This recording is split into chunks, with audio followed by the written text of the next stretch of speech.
On the news tonight, Professor Mahmood Yakubu hands over to May Agbamuche as INEC's acting national chairman. Senator Natasha attends first Senate plenary after 6 months suspension. Governor Fubara visits scene of fire incident at a River State Secretariat complex in Port Harcourt. And on the foreign scene, negotiations to finalize Gaza ceasefire continues in Egypt as war reaches second year mark. Good evening. This is News at 7 on Western Spring Television. I am Femi Ojo.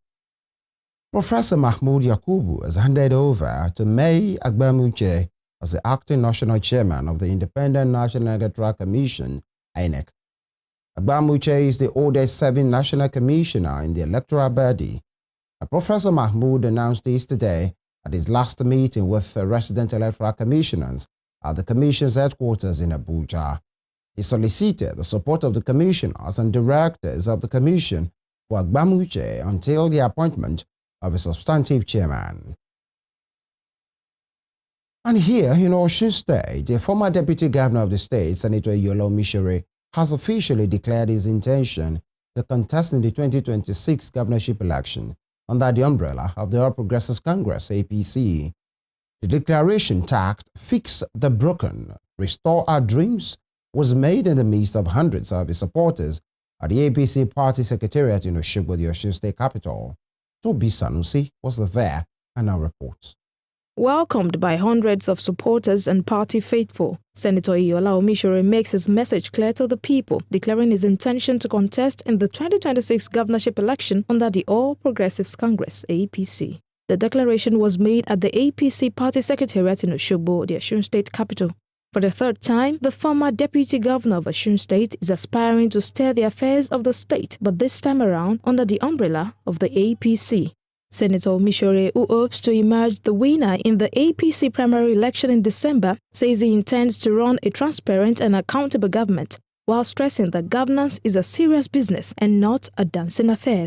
People expect maturity in governance, educational improvement, agricultural improvement, human capital development, structural adjustment of the states, capital development, even township development, impartial policies, transparent and accountability government, and very, very serious government. But government is a serious business. Government is not a dancing matter, it is a serious business.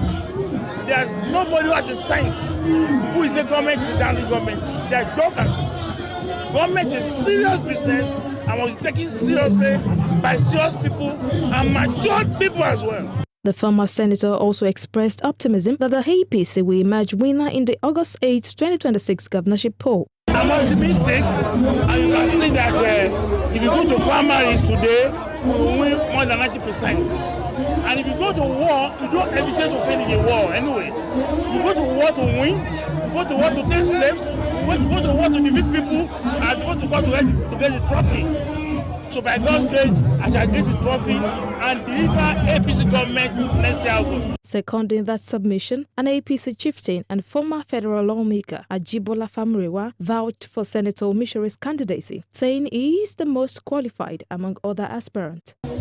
This kind of support is from the grassroots. We have the World ESCO, we have the World Youth Leader, we have the World Women Leader, we have all the World ESCOs, all the local government ESCOs, all the party structures. They are the people that actually ask Osunba to come and contest. They want him to come and rescue them. They believe that the only person that can do it, going by his experience in governance and what he has been doing in the past, as a national secretary of our party, as a former senator and a former deputy governor of the state, that he is well equipped, is the most experienced among the all aspirants that can actually fly the flag of this party. And they believe, they were convinced that giving him the opportunity, he will deliver and win the election. Senator Omisore joins the long list of aspirants who are hoping to become the flag bearer of the APC in the 2026 election.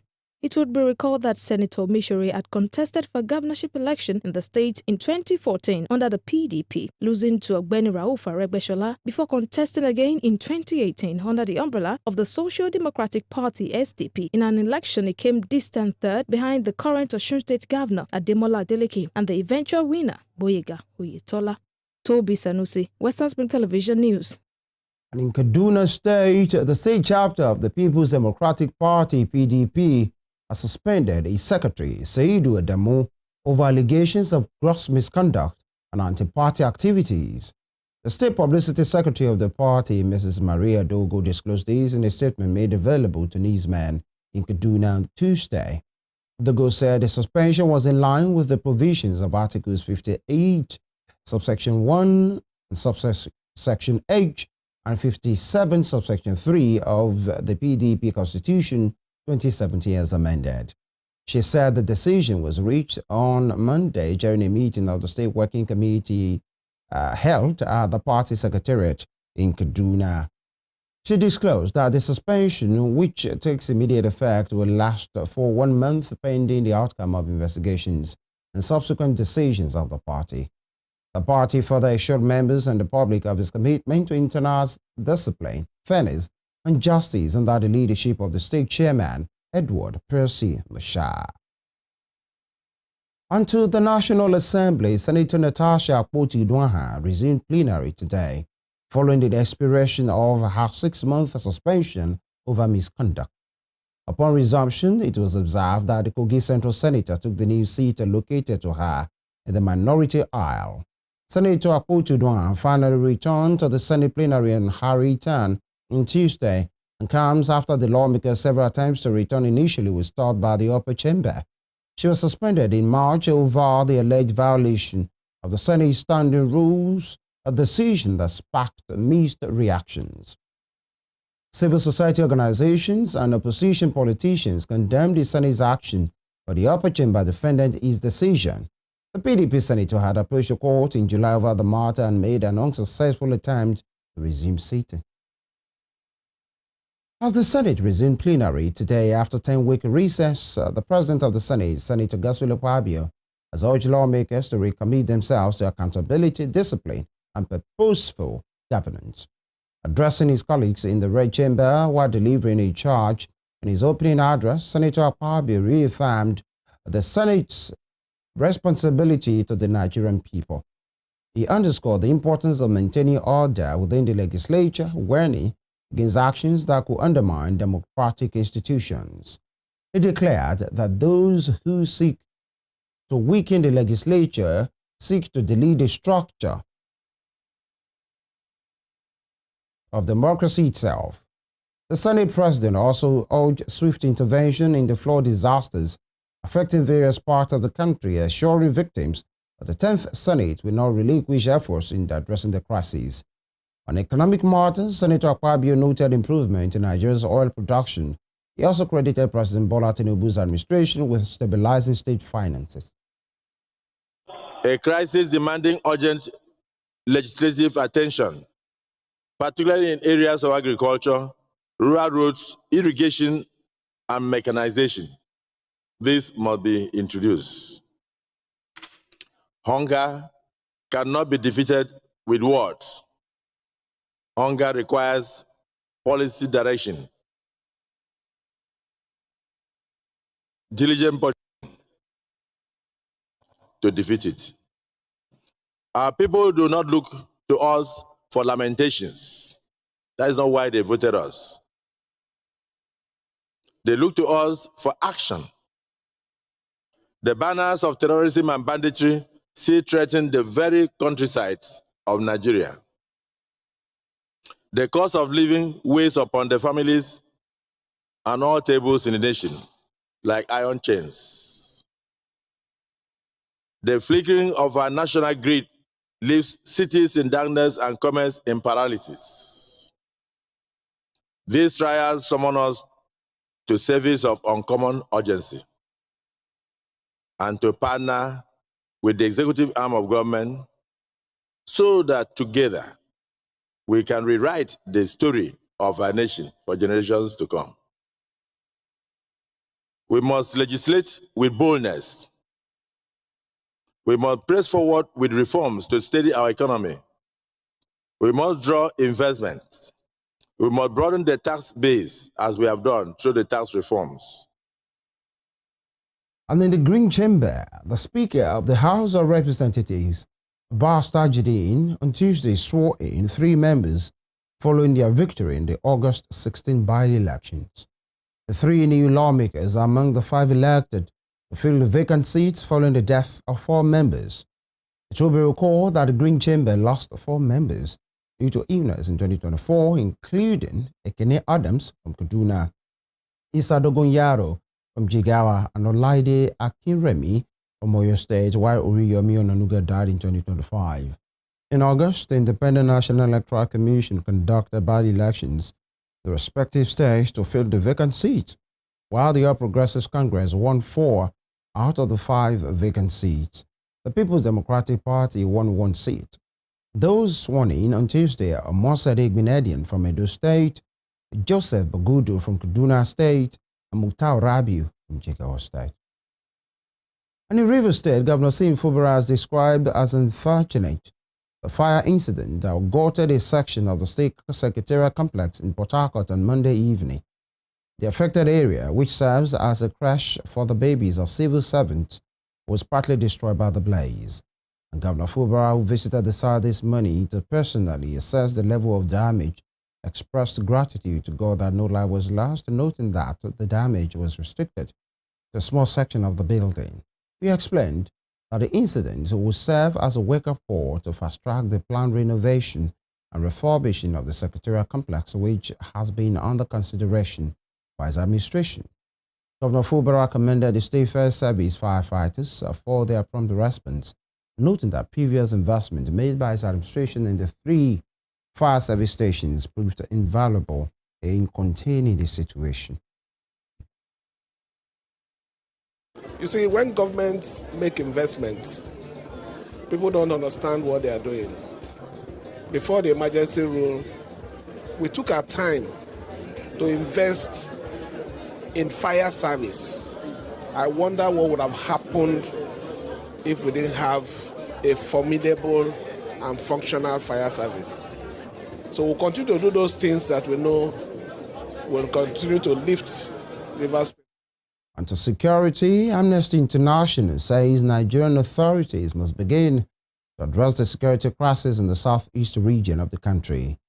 In a statement released today in Enugu, the International Human Rights Group says to address the crisis, the Nigerian government needs to carry out transparent, impartial, and effective investigation of killings, assassinations, and enforce disappearances and other atrocities committed by state and non-state actors since August 2015. It noted that the persistent failure of the government to address the security crisis in the country's southeast region has created a free-for-all reign of impunity in which numerous state and non-state actors have committed serious human rights violations and killed at least 1,844 people between January 2021 and June 2023.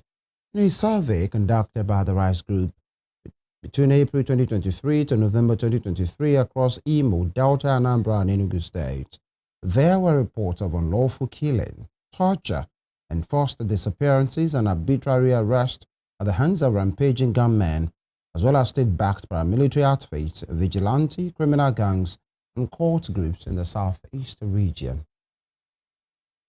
Moving on, a spokesperson for the Minister of Science and Technology, Uche Nnaji, is alleged that the University of Nigeria, Nsukka UNN, was tampering with the academic files of the minister. The allegation comes as the minister has been accused of certificate forgery in 2023 following his political appointment. And the minister, who is currently embroiled in a court case, told Justice Iyiola of the Federal High Court on Monday that the institution was holding on to his academic transcript, and Nnaji insisted that having backed a BSc degree in microbiology, biochemistry with second-class honors, lower division in 1985, the university had no right to hold back his academic laurels. Speaking this morning in his chart, Nnaji spokesman Ruben Ugu alleged that the institution was playing politics with his principal's academic records.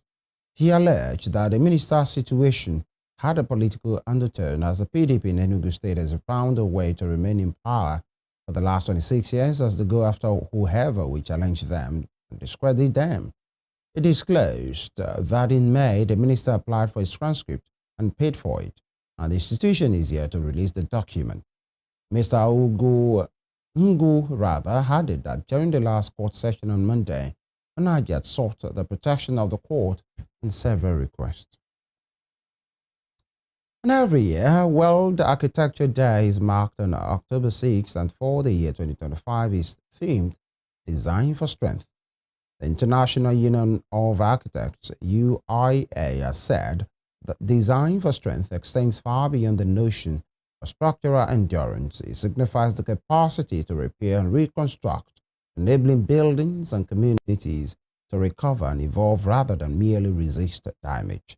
Esther Wuntari has Monday. World Architecture Day is celebrated each year on the first Monday of October, and the key messages for this year are strength in design, a platform for resilience, and sustainable rebuilding. The term architecture generally refers to buildings. It is the art and science of designing and constructing buildings and other structures. The history of architecture began with prehistoric simple shelters and developments through major periods like ancient Egyptian pyramids, Greek and Roman classical styles, Gothic cathedrals, Renaissance cemetery, Baroque opulence, modernist functionalism, and current 21st century trends focusing on sustainability. In the early years, humans used natural materials like mud, foliage, stone, and animal products to build simple portable shelters for protection and living. As societies settled, structures became more permanent, incorporating timber, bone, and stone, later on for both homes and ceremonial sites like Stonehenge. The history of architecture traces the changes in architecture through various traditions, regions, overarching stylist trends, and dates. The beginnings of these traditions is thought to be humans satisfying the very basic need of shelter and protection. Contemporary architecture is the architecture of the 21st century, and no single style is dominant. The built environment must embody durability, resilience, and cultural sensitivity to support communities, and it also plays an important role in protecting and rebuilding communities following human or natural disasters.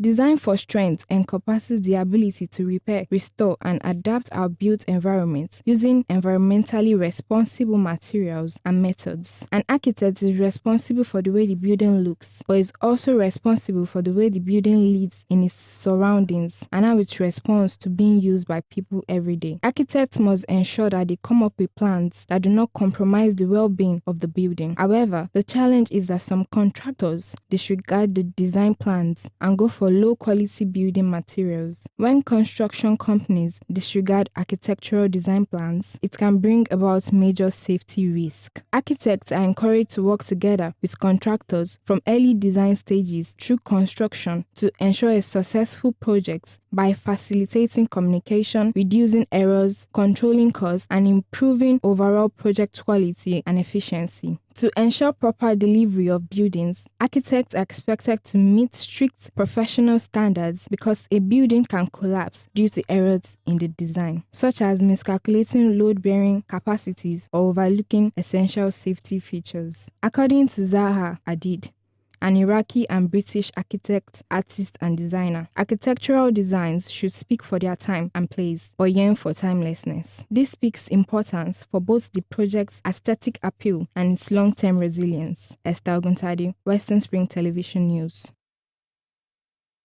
Still to come, P2B calls on Lagos State government to exercise caution with its ongoing demolition. We will bring you more on these when we return. Stay with us.